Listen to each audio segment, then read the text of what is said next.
Good morning.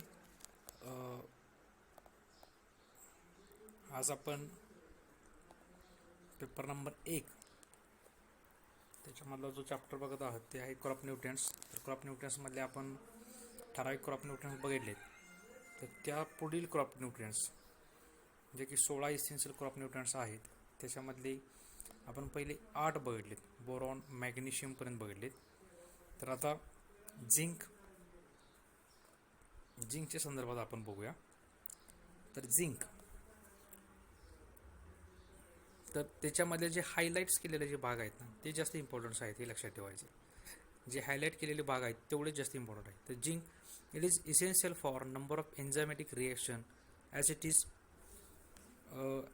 Constitute of them that is the dehydrogenase. त्याच्यामधला झिंकमधला जो हायलाईट केलेला भाग आहे तो बघा की it is essential for formation of auxin and IAA म्हणजे इंडोल ॲसेटिक ॲसिड. तर ऑक्झिन हे जे आहेत हे ग्रोथ रेग्युलेटर्स असतात. तर ग्रोविंगसाठी एखाद्या प्लॅनची ग्रोथ होण्यासाठी, प्रॉपरली ग्रोथ होण्यासाठी जे आहेत ते झिंक हा पदार्थ गरजेचा आहे. झिंक हे मिनरल्स गरजेचा आहे. It is related to water relation in a plant. कोणत्याही प्लॅन्ट्समध्ये, कोणत्याही वनस्पतीमध्ये वॉटरचं काय रिलेशन असेल, वॉटरचं त्याच्यासोबत काय रिलेशन असेल हे डिटरमाइन करण्यासाठी झिंक हा घटक गरजेचा आहे. Zinc it is essential for formation of auxins and IAA म्हणजे इंडोल ॲसिटिक ॲसिड आणि it is related to water relation in a plant. Water म्हणजे पाण्याचं प्लॅन्टसोबत काय रिलेशन असेल हा दाखवण्यासाठी झिंक हा घटक गरजेचा आहे. त्याच्यानंतर copper it is constitute of certain proteins. काही ठराविक प्रोटीन्सना तयार करण्यासाठी कॉपर हा घटक गरजेचा आहे. ठीक आहे. त्याच्यानंतर आपण हायलाईट केलेला भाग बघा. It improve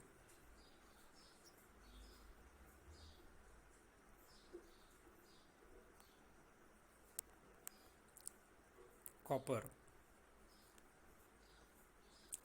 it helps in utilization of iron in chlorophyll synthesis. Chlorophyll म्हणजे हरितद्रव्य. तर हरित द्रव्याच्या निर्मितीसाठी, ते सिंथेसिस तयार करण्यासाठी कॉपर हा घटक गरजेचा आहे, महत्त्वाचा घटक आहे. त्याच्यानंतर it plays important role in lignification and seed setting म्हणजे सीड फॉर्मेशन. कॉपर हा जो घटक आहे तो सीड फॉर्मेशन करण्यासाठी, सीड तयार करण्यासाठी, सीडचं सेटिंग करण्यासाठी म्हणजे बियाणांचं सेटिंग करण्यासाठी कॉपर हा घटक महत्त्वाचा आहे, जो की इम्पॉर्टन्स रोल ह्याच्यामध्ये निभावत असतो. त्याच्यानंतर दुसरा जो घटक आहे, इम्पॉर्टंट घटक आहे, तो आहे की तो 12वा आहे तो आहे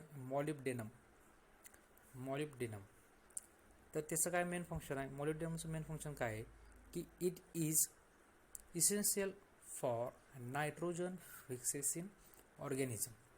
तर आपण म्हटलं की नायट्रोजन फिक्सेसिंग ऑर्गॅनिझम म्हणजे आपण म्हटलं की सिम्बायोटिक वनस्पती ज्या आहेत, ज्या शेंगवर्गीय वनस्पती असतात, त्या वनस्पतीच्या मुळाशी ठराविक गाठी असतात की त्या गाठी काय करतात की नायट्रोजनचं फिक्सेशन करतात. नायट्रोजन फिक्सेशनचं काम या वर्गातील मुळाच्या असलेल्या गाठी करत असतात. तर मॉलिब्डेनम कशासाठी गरजेचं आहे? It is essential for nitrogen fixing organism. त्या जीवाणूंसाठी नायट्रोजन फिक्सेशन करणारे, नायट्रोजनचं स्थिरीकरण करणारे, हवेतील असलेल्या नायट्रोजनचा उपयोग वनस्पतीला करणाऱ्या जीवाणूंच्या साठी मॉलिब्डेनम हा घटक जास्तीत जास्त महत्त्वाचा आणि इम्पॉर्टन्स आहे. ठीक आहे. त्याच्यानंतर पुन्हा त्याच्यामधला हायलाईट केलेला भाग आहे की it improves flowering in a plant. जे प्लॅन्ट्स आहेत, जे वनस्पती आहेत, त्याचं फ्लावरिंग सध्या चांगल्या पद्धतीचं घडवून आणण्यासाठी, फ्लावरिंग इम्प्रूव्ह करण्यासाठी मॉलिब्डेनम या घटकाची गरज आहे. ठीक आहे. त्याच्यानंतर 13वा घटक बघायचं की chlorine. Chlorine, it is the natural source of supplying is rain. बघा क्लोरीन हा जो घटक आहे ना, तर तो जो घटक आहे तो पावसामधूनच पावसाचं जे पाणी पडतं त्या पावसाच्या पाण्यामधूनच क्लोरीन हा घटक वनस्पतींना मिळत असतो. पावसाच्या पडणाऱ्या पावसामधूनच क्लोरीन हा घटक वनस्पतींना मिळत असतो. It is essential for photosynthesis म्हणजे प्रकाश शोषण्याची क्रिया योग्य तऱ्हेने घडवून आणण्यासाठी क्लोरीन हा घटक गरजेचा आहे. It is essential for photosynthesis process. ठीक आहे. त्याच्यानंतर क्लोरीनचा काय उपयोग आहे आता सांगितलं पहिल्यांदा की क्लोरीन हा जो घटक आहे हा पावसाच्या पाण्यामधूनच वनस्पतींना मिळत असतो. क्लोरीन हा घटक पावसाच्या पाण्यामधून वनस्पतींना मिळत असतो. त्याच्यानंतर it is essential for photosynthetic process म्हणजे प्रकाश शोषण्याची क्रिया योग्य तऱ्हेने घडवून आणण्यासाठी क्लोरीन हा घटक गरजेचा आहे. त्याच्यानंतर it required mainly in a dry matter formation म्हणजे जे ड्राय मॅटर्स आहेत, जे वनस्पतीला गरजेचे असणारे जे योग्य मुख्य घटक आहेत त्या घटकांच्या निर्मितीसाठी क्लोरीन हे पोषक तत्वे गरजेचं आहे. It is involve in reaction related to O2 evolution म्हणजे ऑक्सिजनच्या निर्मितीसाठी जो गरजेचा घटक आहे तो मिळवण्यासाठी त्यासाठी क्लोरीन हा घटक गरजेचा आहे. क्लोरीन तर बघा ठीक आहे आपण की नॅचरल सोर्स आहे जो की पावसाच्या पाण्यामधून आपल्याला हा घटक मिळत असतो. तर हा नॅचरल सोर्स आहे. ठीक आहे. तर सध्या आपल्याला 13 इसेन्शियल एलिमेंट्सची आपल्याला इथे माहिती उपलब्ध आहे. 13 इसेन्शियल एलिमेंट्स जे की वनस्पतीसाठी गरजेचे आहेत त्याचीच फक्त आपल्या ठिकाणी माहिती उपलब्ध आहे. तर आपण कोणकोणते घटक बघितले तर पहिला जो बघितला आहे तो आहे नायट्रोजन, दुसरा आहे तो आहे फॉस्फरस, तिसरा आहे तो आहे पोटॅशियम. तर ते जे आहेत ते प्रायमरी न्यूट्रिएंट्स आहेत NPK. त्याच्यानंतर कॅल्शियम, मॅग्नेशियम, सल्फर म्हणजे CaMg आणि S. कॅल्शियम, मॅग्नेशियम आणि सल्फर जे आहेत ते सेकंडरी न्यूट्रिएंट्स आहेत. सेकंडरी न्यूट्रिएंट्स पहिले आले प्रायमरी न्यूट्रिएंट्स, दुसरे आहेत सेकंडरी न्यूट्रिएंट्स. त्याच्यानंतर हे 6 टोटली झाले. त्याच्यानंतर आयर्न आहे, बोरॉन आहे, मँगनीज आहे, झिंक आहे, कॉपर आहे. त्याच्यानंतर मॉलिब्डेनम आपण बघितला की आज झिंक, कॉपर आणि मॉलिब्डेनम. त्याच्यानंतर क्लोरीन हा एक इम्पॉर्टंट घटक आहे. तर लक्षात घ्या की त्याच्यामध्ये ह्या चॅप्टरमध्ये जे पहिले फक्त 3च त्याच्यामध्ये नायट्रोजन, फॉस्फरस आणि पोटॅशियम हे 3च घटक जास्तीत जास्त महत्त्वाचे आणि इम्पॉर्टंट आहेत. आणि बाकीचे जे घटक आहेत ते काही जास्त इम्पॉर्टंट नाहीत. Nitrogen, phosphorus, potassium, calcium, manganese आणि सल्फर हे 6 घटक जास्तीत जास्त महत्त्वाचे आहेत की जे घटक परीक्षेच्या दृष्टीने आणि इथून पुढच्या सगळ्या घटनेच्या दृष्टीने हे 6 घटक जास्तीत जास्त इम्पॉर्टन्स आहेत. तर आता आपण बघूया की डिफिशियन्सी या शब्दाचा अर्थ आहे की कमतरता. डिफिशियन्सी म्हणजे कमतरता. तर त्या गोष्टीच्या डिफिशियन्सीमुळे, त्या गोष्टीच्या कमतरतेमुळे काय होतं की नेमके वनस्पतीमध्ये कोणता फरक पडतो. तर आपण बघा की डिफिशियन्सी ऑफ नायट्रोजन सगळ्यात जास्त इम्पॉर्टंट गोष्ट आहे की डिफिशियन्सी ऑफ नायट्रोजनच्या कमतरतेमुळे काय घडतं, काय वनस्पतीमध्ये बदल घडतो की पहिल्यांदा बघा की डिफिशियन्सी ऑफ नायट्रोजन तर काय होतं की जर वनस्पतीला नायट्रोजन म्हणजे युरियामध्ये नायट्रोजनचं प्रमाण जास्त, जर वनस्पतीला युरियाचं प्रमाण कमी पडलं किंवा नायट्रोजनचं कमी पडलं तर त्याच्यामुळे काय होतं की yellowing of lower leaves which also called as chlorosis. Yellow म्हणजे पिवळे पडणे. तर त्याच्यामुळे काय होतं की पानं पिवळी पडतात, वनस्पतीचे पानं पिवळी पडतात. येलोविंग ऑफ लोअर लिव्स म्हणजे पानाचा जो खालचा भाग आहे लोअर लिव्हजचा तो पिवळा पडत असतो. Yellowing of lower leaves which also called as chlorosis. त्याच्यानंतर म्हणजे या घटनेला पानं पिवळी पडली जातात त्याला सायंटिफिक शास्त्रीय भाषेमध्ये क्लोरोसिस असं म्हटलं जातं. पानं पिवळी पडण्याचे जे घटक आहे, जी घटना आहे, त्याला सायंटिफिक भाषेमध्ये शास्त्रीय भाषेमध्ये क्लोरोसिस म्हटलं जातं. की जर युरियाचं जर प्रमाण वनस्पतीला जर कमी असेल तर त्याच्यामुळे काय घडतं की पानं पिवळी पडतात, येलोविंग ऑफ लोअर लिव्स होतं. त्याच्यानंतर रूट ग्रोथ स्टंट म्हणजे थांबली जाते. रूट ग्रोथ स्टंटेड म्हणजे त्याच्यामुळे काय होते की मुळाची जी वाढ आहे ती मुळाची वाढ योग्य पद्धतीने होत नाही. Root growth stunted hence plant growth checked resulting in lower yield. म्हणजे रूट ग्रोथ स्टंट होते. रूट ग्रोथ जे मुळाची जी वाढ आहे ती वाढ त्या ठिकाणी थांबली जाते आणि मुळाची जर वाढ थांबली तर त्यामुळे काय होतं की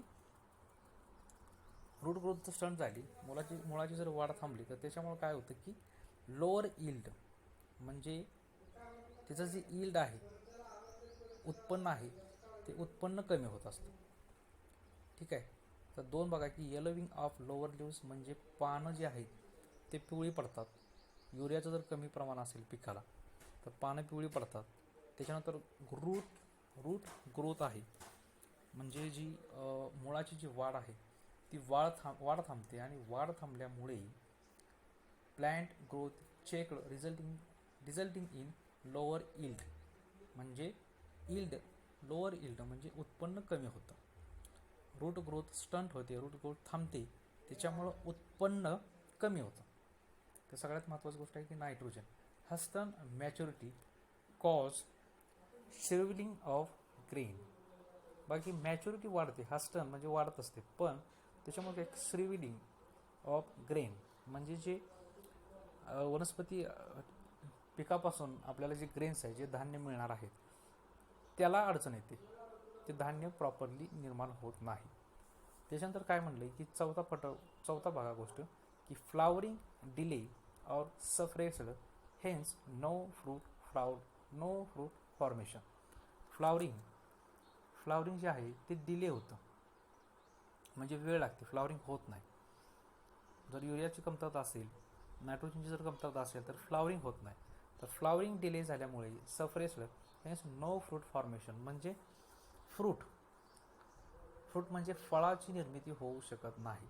फ्लावरिंगच डिले झाल्यामुळे, फ्लावरिंगला वेळ लागल्यामुळे फळांची निर्मिती होऊ शकत नाही. फ्लावरिंग डिले और suppressed hence no fruit formation म्हणजे फळांची निर्मिती होऊ शकत नाही. त्याच्यानंतर काय म्हणते की stem and seedlings become reddish in the colour due to formation of purple pigments anthocyanins. Stem and seedlings become reddish म्हणजे लाल कलरचे होतात.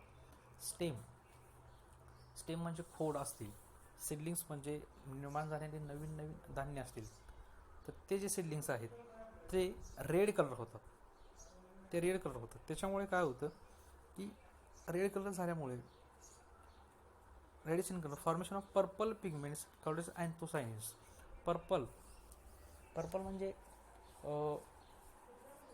एक जांभळ्या कलरचं कोटिंग, जांभळ्या कलरची एक आवरण त्या ठिकाणी तयार होतं. कॉल्ड एज इट इज अँथोसायनिन या घटकामुळे एक जांभळ्या कलरचं कोटिंग, जांभळ्या कलरचं पर्पल स्टेम तयार होतं. तर त्याच्यासाठी काय आहे की स्प्रेइंग ऑफ 1% युरिया. त्याच्यासाठी रेमेडीज म्हणजे उपाय काय आहे, अशा पद्धतीची जर घटना वनस्पतीच्या बाबतीमध्ये, पिकांच्या बाबतीमध्ये जर घडत असेल तर त्यासाठी आपल्याला काय करायला लागेल की युरिया, स्प्रेइंग ऑफ 1% युरियाचा स्प्रे देणं, युरियाचं स्प्रेइंग करणंच हा महत्त्वाचा घटक आहे. युरियाचं स्प्रेइंग करणं हा घटक त्या ठिकाणी महत्त्वाचा होऊन बसतो. ठीक आहे. तर नायट्रोजन, तर आपण बघितलं की नायट्रोजनच्या डिफिशियन्सी, नायट्रोजनमुळे काय होतं की येलोविंग ऑफ लोअर लिव्स म्हणजे पाणी पिवळी पडतात, पानांचं रंग आहे तो पिवळा होतो, yellowing of lower leaves. Root growth stunted म्हणजे मुळांची जी वाढ आहे ते मुळांची वाढ कमी प्रमाणात होते. मुळांची वाढ होत नाही, मुळांची वाढ त्याच ठिकाणी थांबली जाते. It is called as a root growth stunted. त्याच्यानंतर ग्रेन फॉर्मेशन जे आहे, hasting maturity causes shrivelling of grain. Grain formation म्हणजे धान्याची जी निर्मिती आहे, ते धान्याची निर्मिती व्यवस्थितरित्या होऊ शकत नाही. ती निर्मिती न झाल्यामुळे आपलं ग्रेन फॉर्मेशन पूर्णपणे या ठिकाणी स्टॉप केलं जातं, थांबवलं जातं. त्याच्यानंतर फ्लावरिंग डिले और suppressed hence no fruit formation. No fruit formation म्हणजे या ठिकाणी फळं निर्मिती होऊ शकत नाही. त्याच्यानंतर ह्या गोष्टीसाठी जर हे थांबवायचं असेल तर त्याच्यासाठी एकच पर्याय आहे, ते म्हणजे काय आहे की रेमेडी स्प्रेइंग ऑफ 1% युरिया. युरियाचं स्प्रेइंग करणं.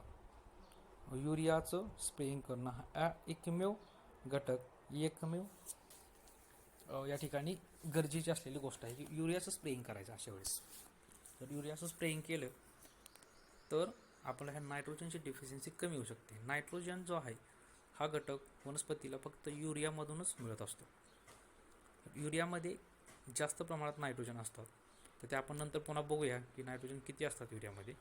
तर युरिया हा घटक जे आहे हा वनस्पतीसाठी गरजेचा आहे. त्याच्यानंतर दुसरा जो घटक आहे, दुसरं जे डिफिशियन्सी आहे ते आहे फॉस्फरस. तर फॉस्फरसची जर कमतरता असेल, फॉस्फरस जर डिफिशियन्सी असेल तर काय घडतं हे बघा, थोडक्यात बघूया आपण की फॉस्फरस